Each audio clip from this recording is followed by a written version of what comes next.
बिस्मिल्लाहिर्रहमानिर्रहीम। अस्सलाम वालेकुम डियर स्टूडेंट्स, उम्मीद है खैरियत से होंगे। आज हम इस लेसन में पढ़ेंगे प्रीपोजिशंस। प्रीपोजिशंस किसे कहते हैं, यानी उर्दू में हरूफ जार। फॉर एग्ज़ाम्पल आप देख रहे हैं इसकी मिसालें on, in, to, from, under, by, with etcetera. ये सारे क्या हैं, ये प्रीपोजिशंस हैं।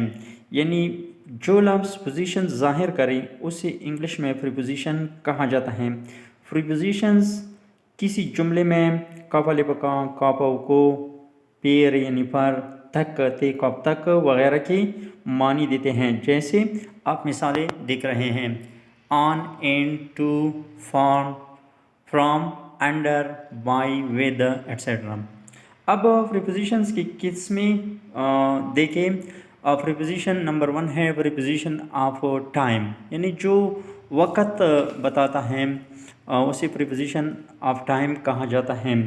फॉर एग्ज़ाम्पल ये प्रीपोजिशन किसी ख़ास वक्त का दौरानिया यानी specific time of period, time period बयान करते हैं। मसलन डेट या डेज़ या डेज़ ऑफ द वीक वगैरह। फॉर एग्ज़ाम्पल आप मिसालें देख रहे हैं we have lunch at noon. इसमें एट प्रीपोजिशन है, यानी ये नून का टाइम बताता है। दूसरा है I have a meeting at 9 AM, यानी एट इसमें भी एक प्रीपोजिशन है, यानी इसी प्रीपोजिशन ऑफ टाइम कहा जाता है। नंबर 3 सेंटेंस है they go to the beach in summer. In इस जुमले में प्रीपोजिशन है जो समर का वक़्त के बारे में बता रहा है।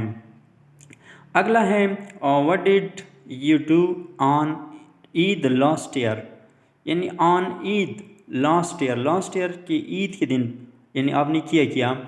ऑन इसमें एक प्रीपोजिशन ऑफ टाइम है, यानी जो लास्ट टाइम बताता है, यानी पिछले साल ईद का दिन बता रहा है। नंबर 2 है प्रीपोजिशन ऑफ प्लेस, यानी जो जगह के बारे में बता रहा है। ये प्रीपोजिशन किसी ख़ास जगह में किसी नाउन या प्रोनाउन की पोजीशन बताते हैं, यानी ऐसे प्रीपोजिशंस होते हैं जो किसी ख़ास जगह में नाउन या प्रोनाउन की पोजीशन बताते हैं। फॉर एग्ज़ाम्पल कहाँ पे है, कहाँ पर था या कहाँ पर होगा। फॉर एग्ज़ाम्पल आप जुमले में देख रहे हैं the teacher stands in front of the class. In front of इस जुमले में एक प्रीपोजिशन है। दूसरा जुमला है the cat is sitting behind a sofa. Behind इस जुमले में यानी सोफ़े के पीछे, यानी जो सोफ़े के पीछे का जगह है, इसके लिए जो लफ्ज़ इस्तेमाल होता है उसे बिहाइंड कहा जाता है। इसी प्रीपोजिशन ग्रामर के लिहाज से प्रीपोजिशन कहा जाता है, यानी इसे प्रीपोजिशन ऑफ प्लेस कहा जाता है। The bank is next to the hotel.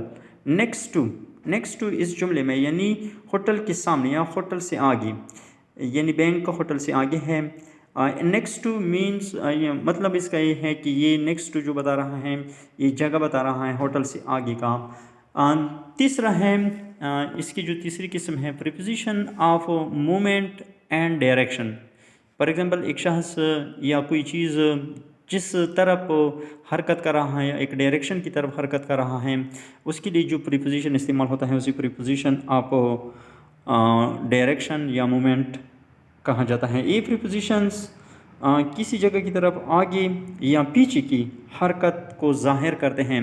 For example to and fro, आगे पीछे का जो हरकत होता है वो ज़ाहिर करता है। फॉर एग्ज़ाम्पल आप देख रहे हैं Atif dived into the river. Into यानी रिवर, यहाँ पे स्पेल ज़रा देखिए, Atif dived into the river, यानी स्पेल जो है इसमें गलती हुई है, रिवर, RIVER, रिवर। और दूसरा है they drew across the city, they drew across the city.